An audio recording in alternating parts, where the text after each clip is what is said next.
नमस्कार सभी विद्यार्थियों का हार्दिक स्वागत। आज हम बातचीत करेंगे एक नए शुरू किए गए पाठ्यक्रम आनंदम डायरी।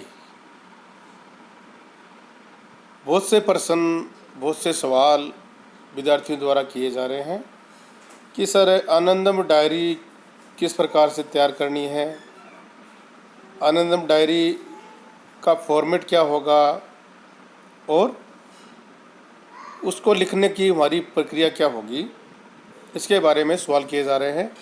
तो उन सभी विद्यार्थियों को के हितों को ध्यान में रखते हुए आज हम बातचीत करेंगे आनंदम डायरी। तो सभी विद्यार्थी पूरा ध्यान से सुने और साथ साथ नोट करते जाइए कि आनंदम की जो डायरी है वो आप किस प्रकार से तैयार करते हैं, किस प्रकार से आपको तैयार करनी है और कैसे इसको फॉर्मेट में इसको अपन तैयार करेंगे। तो शुरू करते हैं।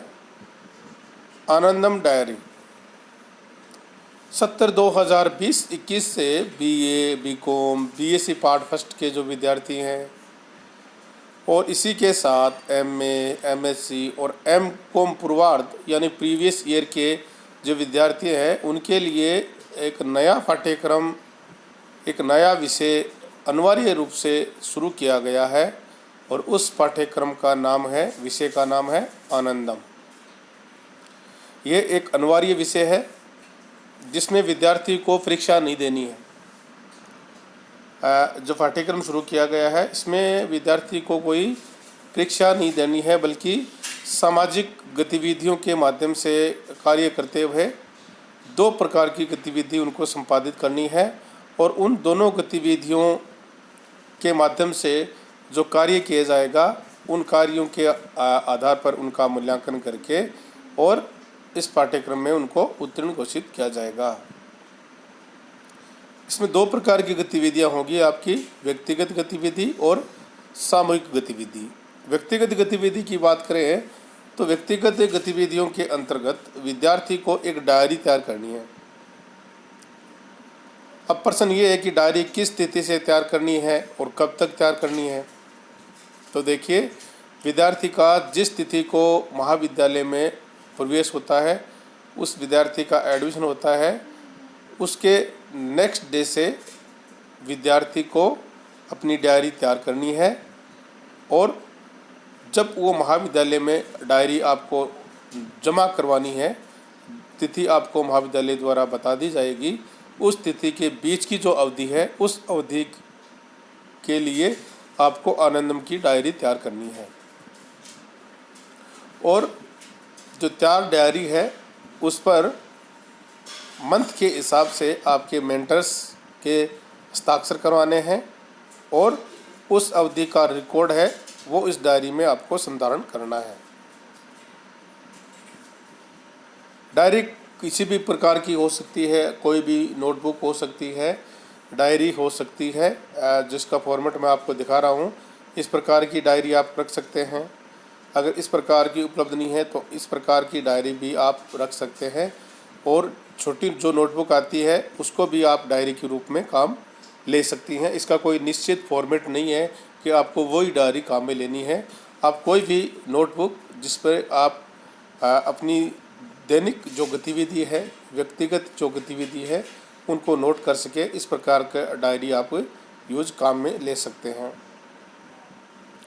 डायरी के रूप में आप कोई भी नोटबुक, रजिस्टर या छोटी नोटबुक भी काम में ले सकते हैं। इसमें कोई पाबंदी नहीं है, जिसमें आपको अपनी दैनिक गतिविधियों का रिकॉर्ड का संधारण करना है कि आपने व्यक्तिगत गतिविधियों के अंतर्गत दैनिक रूप से कौन कौन से कार्य किए हैं, उनका रिकॉर्ड आपको इस नोटबुक में संधारण करना है।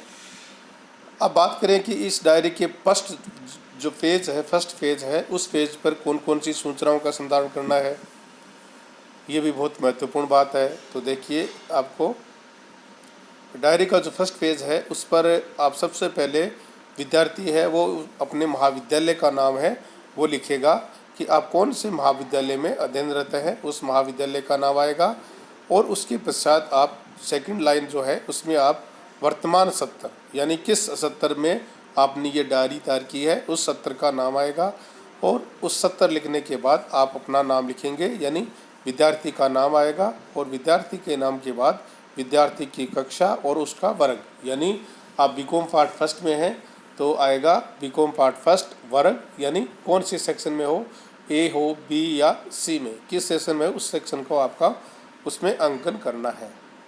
और दैनिक गतिविधियों के लिए आप अपनी इच्छा के अनुसार कोई भी सामाजिक कार्य या दैनिक ज़रूरतमंद जो कोई व्यक्ति है उसकी आप हेल्प करते हैं। जैसे कि उदाहरण में मैंने बताया था, उन गतिविधियों में से आप अपनी इच्छा के अनुसार कोई भी गतिविधि का चयन कर सकते हैं। और अगर आप ज़रूरतमंद व्यक्तियों की मदद करते हैं, उनके खाने के लिए मदद करते हैं, उनको कपड़े पहनने के लिए मदद करते हैं, या उनकी दवाइयों की व्यवस्था करते हैं, तो वो कोई भी गतिविधि, जो भी गतिविधि आप संपादित करते हैं उनको संबंध में आपको ये विवरण रखना है।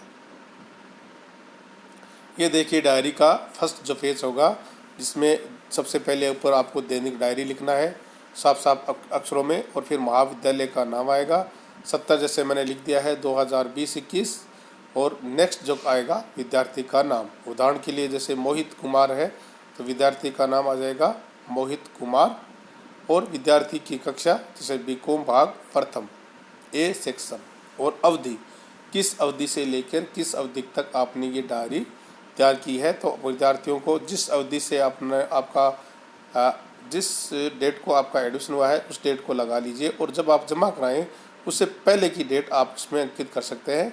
जैसे जैसे मानते हैं कि जुलाई में आपका एडमिशन हुआ है तो जुलाई से लेके आप 15 अप्रैल तक की जो अवधि है उसकी अवधि का इसमें अंकन कर सकते हैं। इसके बाद में जो महत्वपूर्ण जो बात है जो डायरी तैयार करनी है उसका विवरण इस प्रकार है कि दैनिक डायरी यानी प्रतिदिन किए जाने वाले सामाजिक और ज़रूरतमंद व्यक्तियों के लिए जो कार्य किया है उसका विवरण आपको रखना है।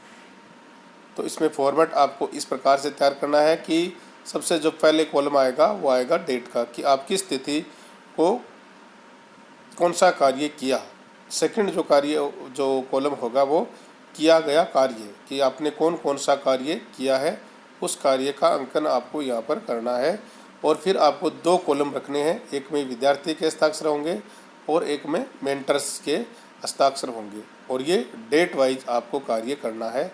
और जो कार्य किया गया है उसको आप विवरणात्मक रूप से लिखेंगे कि आज दिनांक, जैसे आज की बात कर ले, जैसे 30 मार्च को आपने एक ज़रूरतमंद व्यक्ति के लिए दवा का प्रबंध किया, तो आप उस व्यक्ति का नाम लिखिए कि मैंने इस व्यक्ति को, ज़रूरतमंद व्यक्ति था, उसकी दवा का प्रबंध किया और उसकी देखभाल के लिए मैंने 1 घंटे का काम, 1 घंटा है वो उसके साथ व्यतीत किया। और फिर आप अपना हस्ताक्षर कीज दीजिए। और मंथ के लास्ट में वो जो डायरी है आपने तैयार की है उसमें मेंटोर्स के साइन आप एक साथ करवा सकते हैं, डे बाई डे कराने की आपको कोई आवश्यकता नहीं है। जैसे 29 मार्च को आपने पौधों में पानी दिया तो आप लिखेंगे कि मैं घर पर हमारे जो गार्डन था उसमें मैंने 1 घंटे पौधों में पानी दिया और पौधों की देखभाल की। ये आपका दैनिक गतिविधि हो गई है। और एक जैसे उदाहरण और बता देता हूँ कि मैंने अपने दादाजी के साथ 1 घंटे का समय बिताया, दादाजी से बातचीत की, दादाजी का हालचाल पूछा और उनको बहुत अच्छा लगा। ये बात भी आप डायरी में नोट कर सकते हैं और अपने हस्ताक्षर कर सकते हैं। और दादाजी के साथ जो आपने टाइम बिताया उसकी आप फ़ोटो भी क्लिक कर सकते हैं और उसको आपने रिकॉर्ड में रखना है। जब कभी आपसे मांगा जाए तो आप उस फ़ोटो को दिखा सकते हैं। तो इस प्रकार से आपको जो डायरी है वो तैयार करनी है। बहुत ही सिंपल और साधारण तरीके से इसको तैयार करना है। ज़्यादा आपको इसमें डिज़ाइन वगैरह करने की आवश्यकता नहीं है। ये आपका एक रिकॉर्ड है और इसमें रिकॉर्ड में आपको अंक दिए जाएंगे और ये बहुत ही अच्छा कार्य है। जब आप करेंगे तो द जॉय ऑफ गिविंग जो थीम है वो सार्थक होगी और लोगों को लगेगा कि ये जो विद्यार्थी है वो बहुत अच्छा विद्यार्थी है और वो समाज के लिए भी कार्य करता है। तो आपका समाज में एक स्टेटस बन जाएगा और आप को लोग चाहेंगे और आपको ज़्यादा से ज़्यादा आपके पास रहने की कोशिश करेंगे। तो आप ये कार्य संपादित करें। सभी विद्यार्थियों का बहुत बहुत धन्यवाद। Thank you.